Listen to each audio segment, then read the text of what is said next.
One of the things I'm most nerdy about in GTA is the different interiors we can go in. The more interiors we can explore, the better. In this video, I'm going to show you all of the special interiors we can actually go inside of, and there's a good chance you didn't know about some of these. We used to be able to go inside of Michael's house. It's a super detailed interior of that one, but unfortunately it got patched. Same with Franklin's mansion in Vinewood, but we can only access it in story mode now, unfortunately. It's a really cool interior as well. Unfortunately, those two did get patched, but luckily we do have Franklin's aunt's house that's also extremely detailed. This is going to be the exact location of it. To get inside of here, we have to do a relatively simple glitch. So what we're going to do is go to the left side, jump on the roof. It might take a few tries, that's fine. At this point, you want to take out a weapon and then see where we can actually see a block of glass. It should be somewhere in the middle. So there it is. You're going to see a block of glass start to shatter. Make sure to shoot it enough just so you can see the outline of it fairly well. And then at this point, you want to stand exactly on top of it. Make sure you're registered as a CEO already. And what we're going to do is call up Gerald and request a job from him.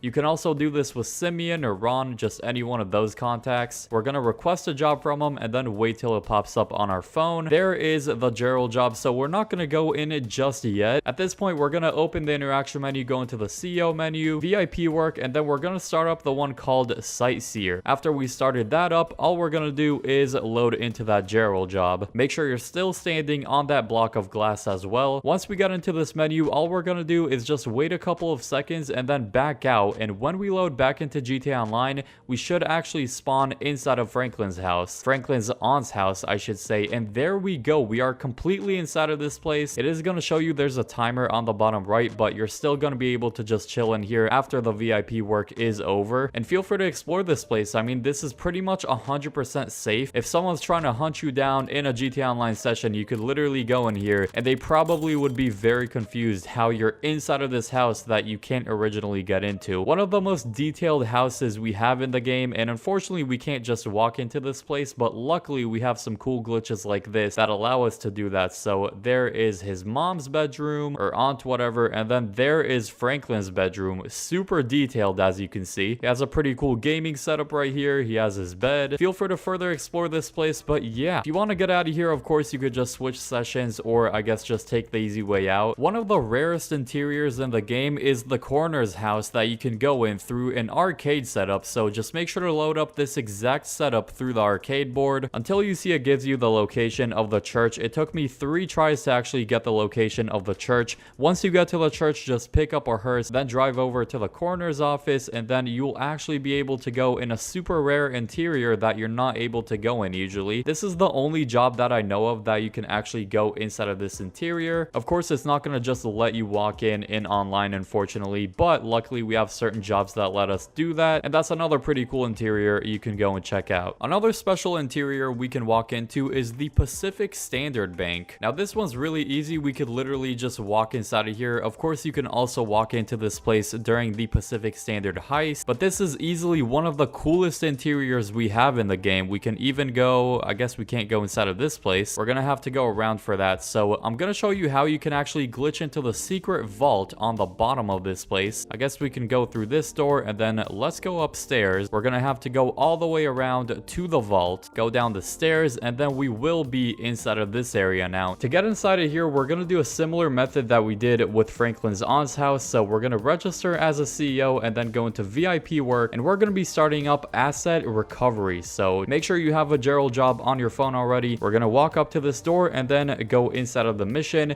It might take a couple tries, which is completely fine, but as soon as we load into the menu, we're gonna back out of it and hopefully spawn inside. And we didn't get it that time, so let's go ahead and try it again. Let's position ourselves up against the wall like this and then go into the job. Maybe that's gonna help it a little bit. And there we go. We are now inside of this place. So super similar method to Franklin's aunt's house. We just have to go in a VIP work thing and then go inside of a Gerald job. Let me know how many tries it actually ends up taking you. For me, it took about 5 or 6 tries. And here we are at the vault in the basement. So at this point, all we're gonna do is try to open it with the up and atomizer. so I'm gonna continuously shoot it until it opens. There it is. It's starting to open. Let's go. And I just closed it. Gosh dang it. There you go. And we have opened the vault. Now, can we get inside of here? Yes, we can. Holy crap. We're actually so deep inside of the Pacific Standard Bank. So really cool interior. We can walk into this place normally, but to get to the basement part of it, we actually have to glitch inside of there, which is fine because it's pretty easy. The Humane Labs is a very big interior, also pretty detailed one that you can only access, as far as I know, inside of the Humane Labs raid, which is one of the highest inside of the high-end apartments. So that's the only way to get into that one. There might be another mission to get inside of there, but as far as I know, that's the main way of going inside of there. Next up is the Yellow Jack bar that no one really goes in ever. The last time I went in here was so many years ago. It's pretty much going to be the darts icon right under Sandy Shores, basically on the map. You could just walk right in. Kind of sad that no one actually goes inside of here because it's pretty detailed. It's got a pool table. Of course, it's got darts, even though no one ever plays darts. And I guess there's a collectible in here. I didn't even know that. Playing cards. It's another place you could just chill with your friends. It's really good for roleplay as well. That's pretty much the only time you see people here, either doing a roleplay inside of here, just going to the bar, chilling with friends, or doing a car meet. I think many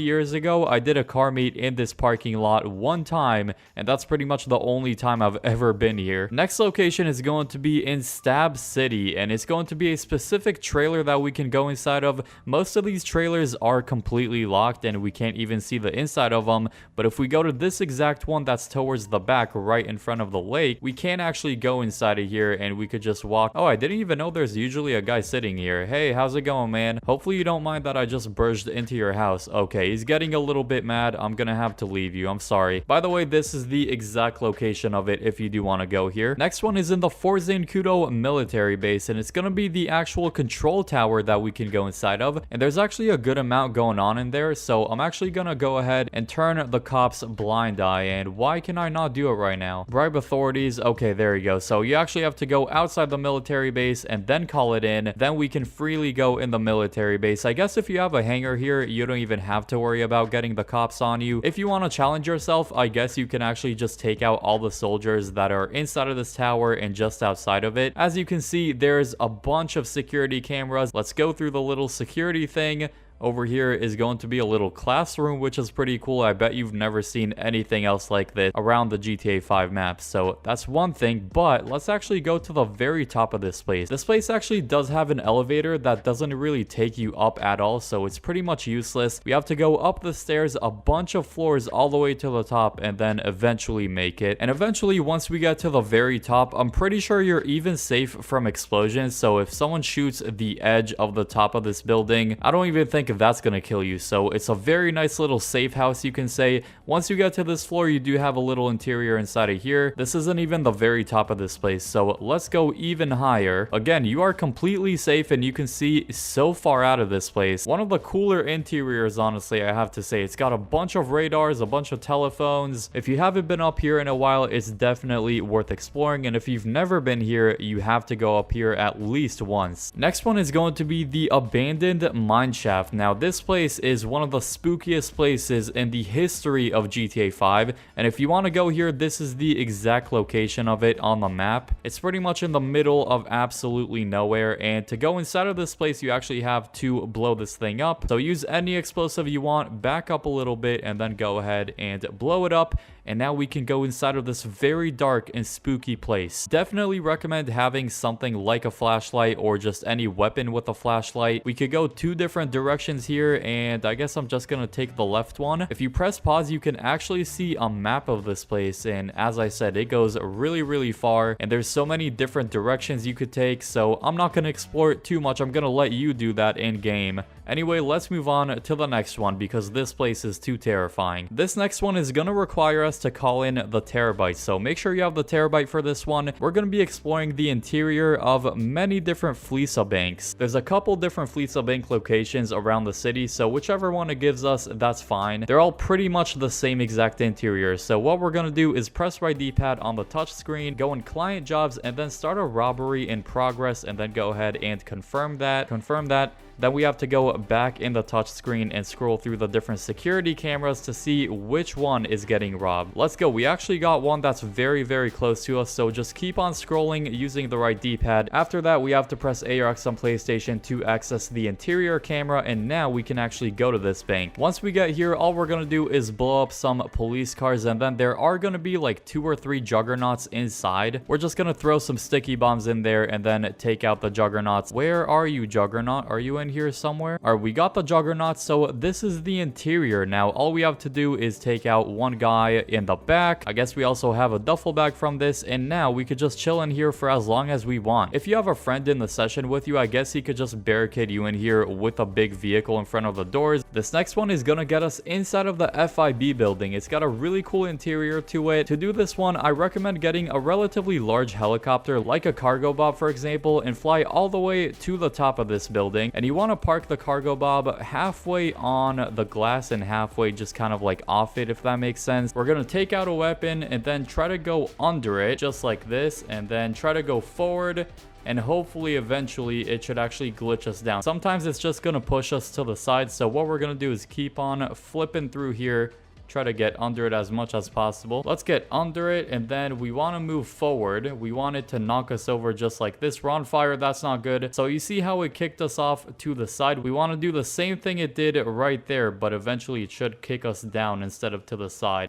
Please. Yes. All right, we got it. There we go. Basically, you want to fall over right under the center of the helicopter towards the front right there. Then we could just go and explore this very cool looking detailed agency building. Sometimes I just don't understand why such detailed cool buildings like this are not available to go in free roam. Kind of a shame that they're not actually open for everyone, but luckily we have glitches like this. This location is going to be at LSIA, and it's this exact building that's in between a couple of hangars. We're gonna take the stairs and go inside of these doors. There's only 2 entrances to this place, so it is a pretty good safe house just because the only entrances are one, this ladder that only has roof access, so you can only get in here through the roof, and those doors. I've only ever been inside of this interior a few times ever over the last decade in GTA Online, and what a lot of people like to do if they do want to make it a safe house is just put mines in both of the entrances. So one here on the ladder, the other one on these doors, and then you are pretty much completely safe. Not much going on in here besides some vending machines, some chairs, some boxes on the sides, and cleaning supplies. Hopefully GTA 6 will have a lot more special interiors that we can go in like this, because I absolutely love them. So as I said, the more the better. And now that you know some cool interior locations, click the video on screen now for some cool car meet locations.